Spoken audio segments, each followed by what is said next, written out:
Une belle exposition à voir aussi en famille à la Fabrique Rêve de Ville au Mans autour des architectures de papier. Aurélie Cotet, bonsoir. Bonsoir. Vous êtes chef de projet en médiation culturelle à la Cité de l'Architecture et du Patrimoine qui nous permet d'accueillir cette belle exposition. Vous avez créé cette exposition, on va en parler dans un instant. Estelle Garib-Guivarch, bonsoir. Bonsoir. Vous êtes responsable de la Fabrique Rêve de Ville, donc ce lieu qui accueille cette exposition et qui va faire toutes les actions de médiation qui vont se passer autour.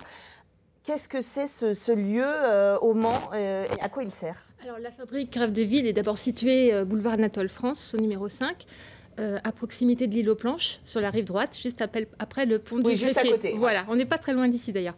Et donc c'est un lieu de transmission, de sensibilisation, de mise en débat et de sensibilisation sur tous les sujets ayant trait au cadre de vie et aux transitions. Donc on y parle aussi bien d'architecture que de mobilité, de sobriété énergétique, d'urbanisme, de préservation de la biodiversité ou de réemploi. Et donc là, à partir de samedi 21 décembre, donc après-demain, nous accueillons une exposition atelier pour le jeune public qui a été conçue et produite par la Cité de l'Architecture et du Patrimoine. Donc ça, c'est l'écrin, on va dire. En plus, c'est un beau bâtiment art déco, donc ça fait pas de mal d'aller dans ce type de bâtiment. Cette exposition, architecture de papier, Aurélie Cotet, elle a été créée, elle regroupe des architectures de papier, comme son nom l'indique, créées par d'ailleurs, c'est que des femmes, j'ai vu. Et oui. Quelle était l'idée à la base, quel était le projet de la Cité de l'Architecture ? Alors l'exposition, elle a été conçue il y a un moment, en 2013. Et en fait, on a toqué à la porte du président de l'époque en lui disant on a envie de parler d'art plastique et d'architecture. Et à ce moment-là, naissait vraiment le design papier.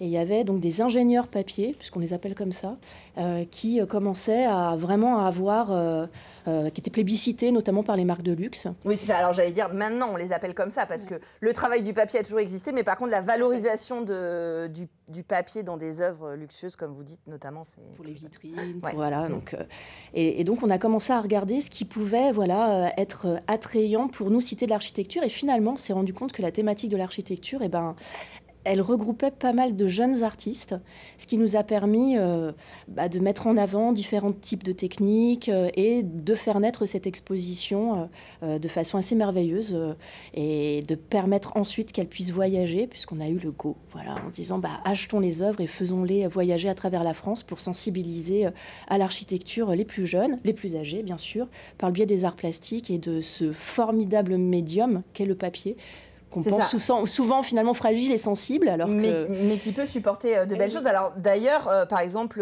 Marion Bataille, moi je la connais pour ses ouvrages au départ, les œuvres en 3 dimensions, les pop-up, les livres animés que vous avez parfois pour vos enfants, ou pour vous, mais que vous dites que vous offrez à vos enfants, ça c'est vous gérez avec le Père Noël. C'est vraiment, vous dites dans le petit texte magicienne de papier, mais c'est vraiment l'idée, c'est-à-dire qu'à partir du matériau papier, par la découpe, par le volume, par la construction, elle donne à voir une architecture particulière. Est-ce que c'est des commandes, ces œuvres?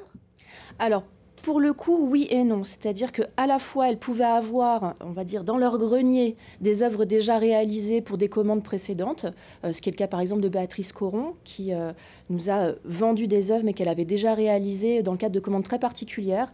Par exemple, une commande dans le cadre d'un cadeau de mariage. Voilà, que vous pourrez découvrir. On vous en dira plus une fois que vous viendrez à la fabrique. Et une autre qui n'était pas vraiment une commande, qui était plutôt un travail de sensibilisation auprès d'enfants qui étaient hospitalisés. Et là, un petit peu comme l'association des Petits Princes, l'idée était de faire naître leurs rêves à travers justement ces découpes de papier. C'est donc aussi une œuvre que vous pourrez découvrir à la fabrique.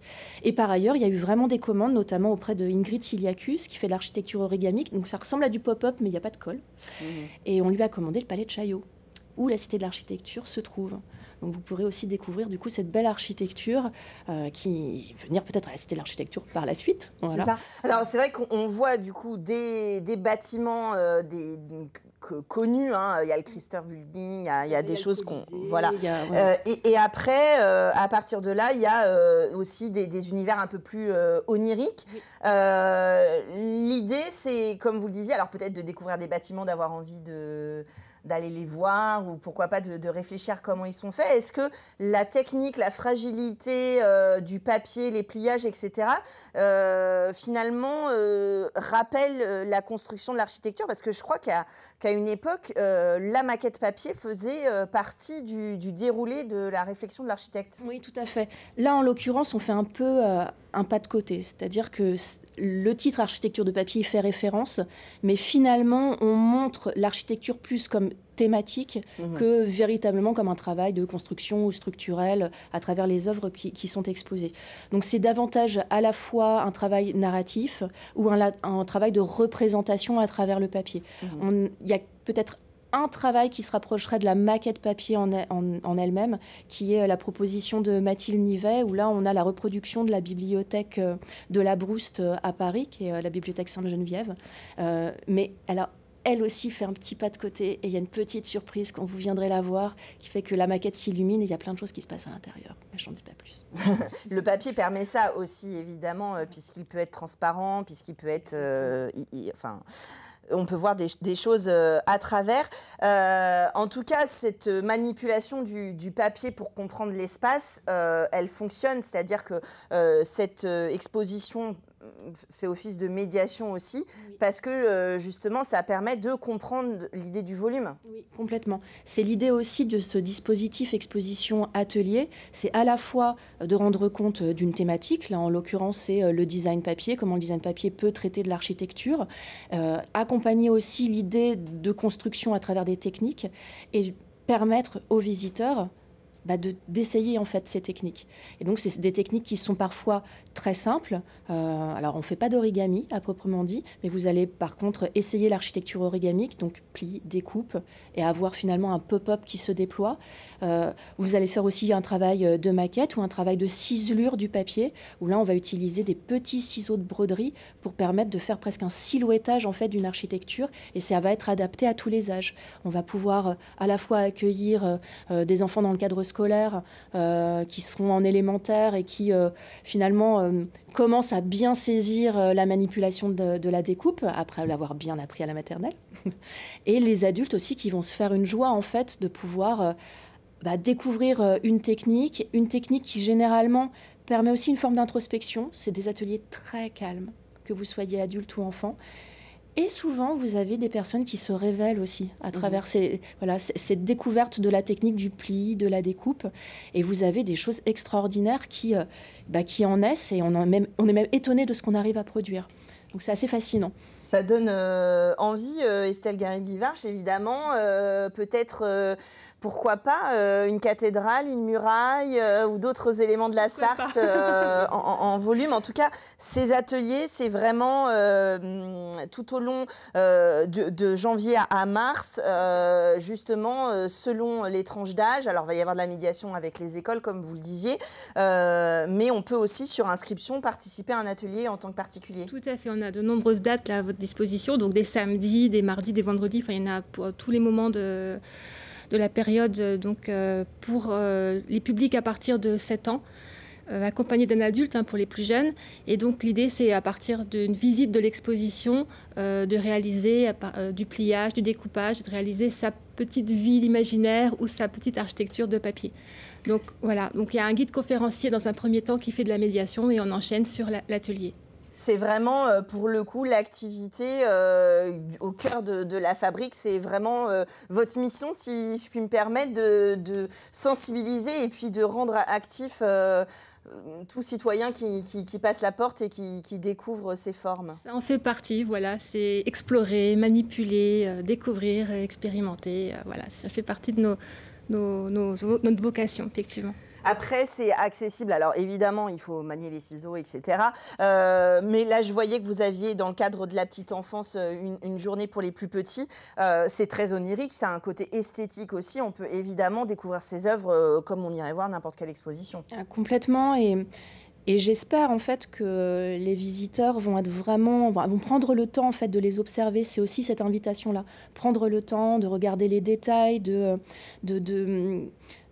d'essayer de comprendre comment ça a été réalisé. Et c'est là aussi où toute la médiation va jouer, bien sûr, puisque nous, on a les secrets, donc on va pouvoir aussi donner les clés. Mais prendre le temps de regarder ces objets qui sont assez fascinants, et je vous dis, ça donne envie de faire ensuite. Oui, c'est ça. C'est de belles œuvres que vous allez abriter. Et là, il y a un lien direct avec le public, parce que quelque part, on se dit, pourquoi pas du papier, des ciseaux, et on y va.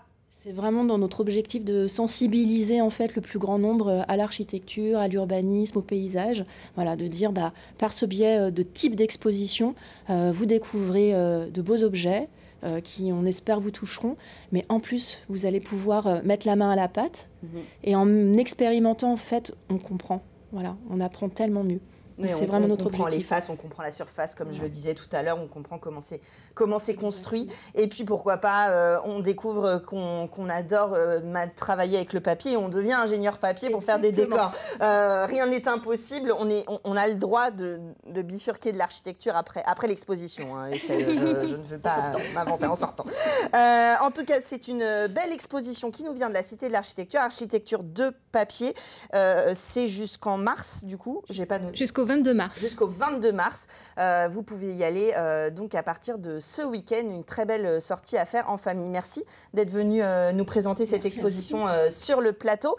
Et puis une dernière sortie avant Noël. N'oubliez pas d'aller à l'abbaye de Lépo pour les illuminations. On en parle tout de suite dans Culturel.